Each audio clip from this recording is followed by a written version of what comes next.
इंदौर के Prestige institute of engineering management and research centre में 4 मार्च से 9 मार्च तक ऊर्जोत्सव 2K24 के तहत खेल उत्सव का आयोजन किया गया था। अब 1 अप्रैल यानी कल से तकनीकी उत्सव का आयोजन किया जा रहा है। इसका उद्देश्य तकनीकी कौशल प्रौद्योगिकी के व्यावहारिक कार्यान्वयन को बढ़ावा देना है। प्रेस्टीज एजुकेशन फाउंडेशन के प्रबंधन अधिकारियों का सटीक मार्गदर्शन छात्रों को उनकी तकनीकी प्रतिभाओं को प्रदर्शित करने के लिए ऊर्जोत्सव 2K24 का संचालन करता है।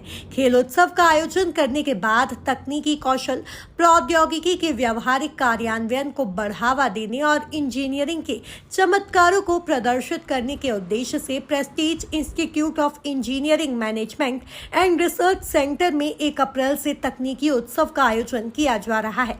इसमें तकनीकी वार्ता, कार्यशालाएं और सांस्कृतिक कार्यक्रम होंगे। इसके पूर्व 4 मार्च से 9 मार्च तक खेल उत्सव हुआ था, जिसमें छात्रों ने table tennis, volleyball, kho kho, basketball, kabaddi, शतरंज, कैरम, फुटबॉल, बैडमिंटन, क्रिकेट जैसे विभिन्न खेल आयोजनों में अपने कौशल का प्रदर्शन करने के लिए पूरे उत्साह और ऊर्जा के साथ भाग लिया था।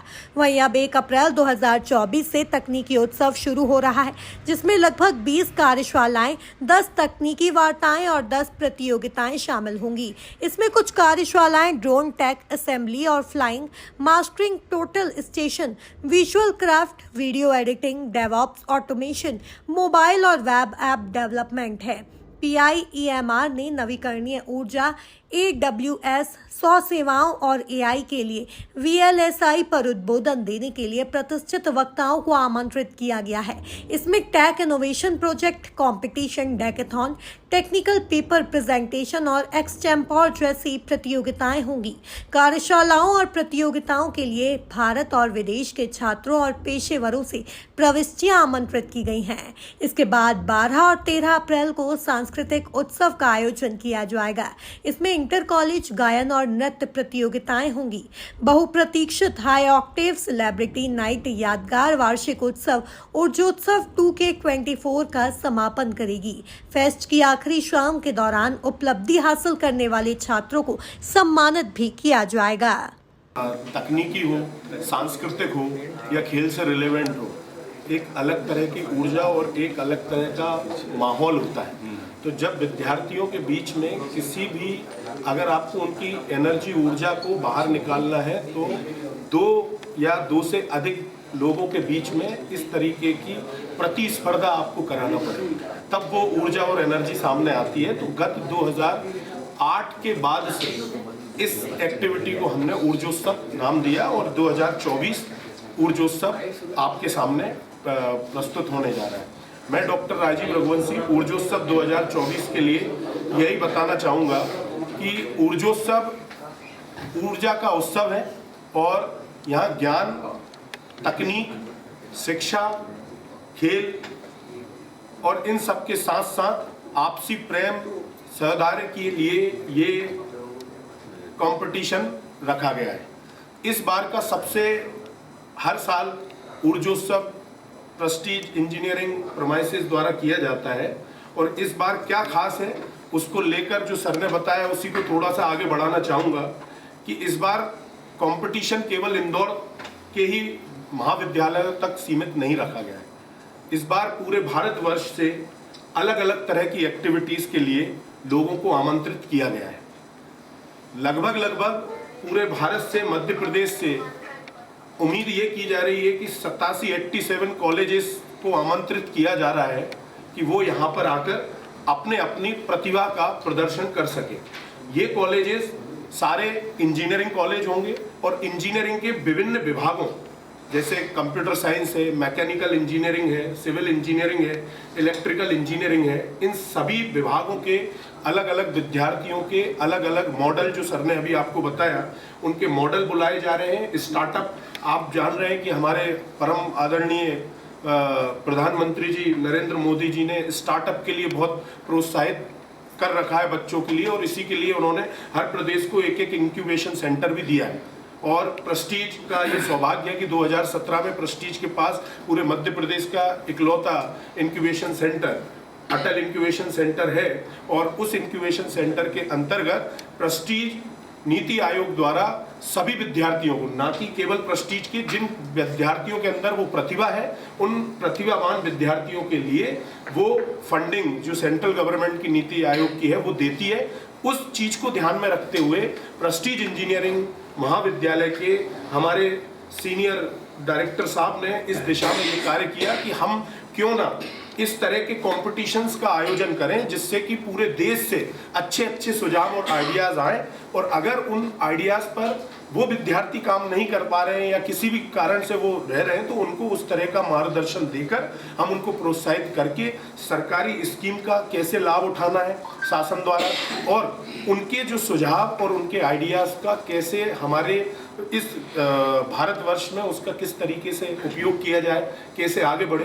तो ऊर्जोत्सव ना केवल तकनीकी, ना केवल शिक्षा, फिर इसके अलावा जैसा कि बताया कि हमारी स्पोर्ट्स एक्टिविटी, खेल एक्टिविटी हो चुकी है, उसमें कॉलेज इंटर कॉलेज कंपटीशन हुए और उनमें जो अच्छे प्रतिभावान खिलाड़ी थे उनको हमने चिन्हित किया और भविष्य के लिए आगे बढ़ाने की कोशिश की। और इसी तरीके से टेक फेस्ट, इसी पर आधारित HR मीट जो कि बहुत बड़ा पैमाने पर हम हर वर्ष करते आ रहे हैं, ये अपने आप में मध्य प्रदेश में 2023 की सबसे बड़ी HR मीट प्रेस्टीज इंजीनियरिंग प्रोमाइसेस ने की, जिसमें कि विभिन्न कंपनियों के विभिन्न सेक्टर्स के लगभग 53 HRs यहाँ पर आए और ब्रिलियंट कन्वेंशन सेंटर में हमने इस आयोजन को सफलतापूर्वक आयोजित किया था।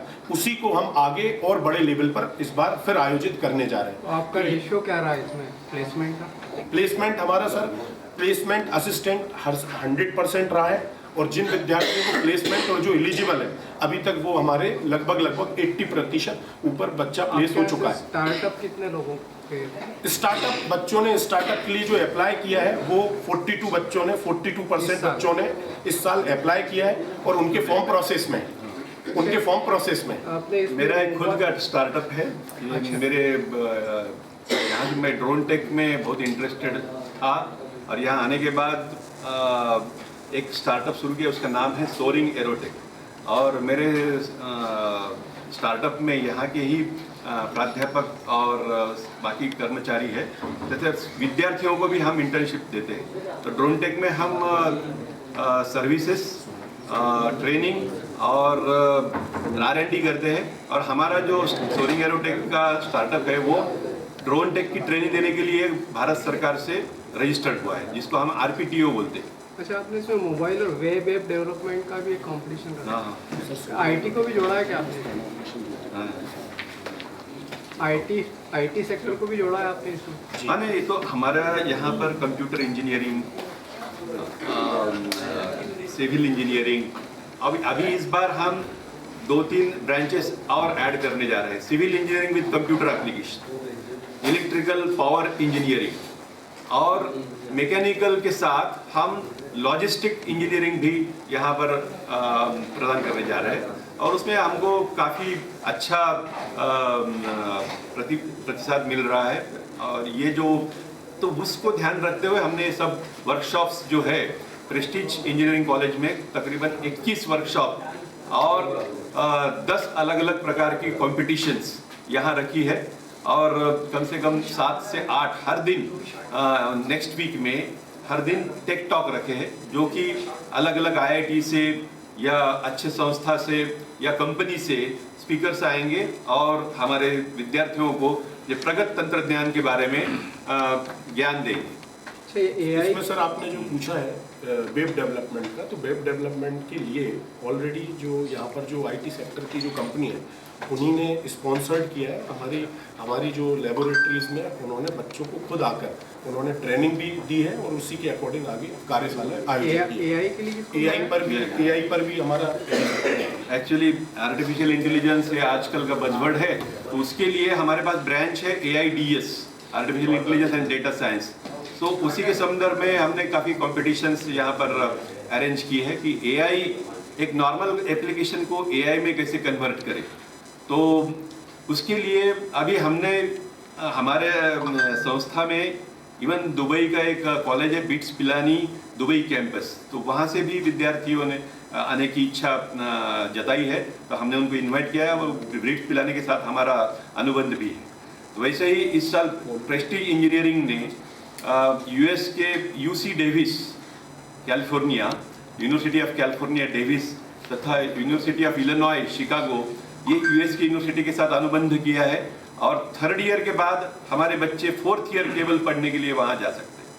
अच्छा, डेकाथॉन में क्या किस तरह की event? डेकाथॉन मीन्स 10 आवर्स, हाँ, तो 10 एक विद्यार्थी हो जो भी ये आमतौर प्रतिभागी। पे स्पोर्ट्स में होती है डेकाथॉन? नहीं, डेकाथॉन में 10 घंटे का ये कंपटीशन होता है। उनको एक प्रॉब्लम दिया जाता है और बंद किया जाता है, तो वो बंद करने के बाद वो 10 घंटे बाहर नहीं आ सकते।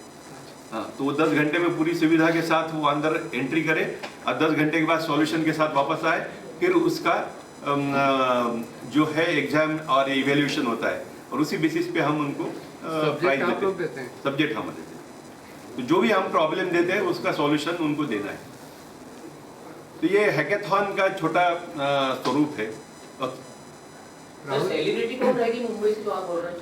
नहीं, अभी हमने 2-3 सेलिब्रिटी से बात करना चाहिए। सरिता मैडम प्लीज, कल्चरल। हाँ, अभी डिसाइड मतलब चल रहा है अभी।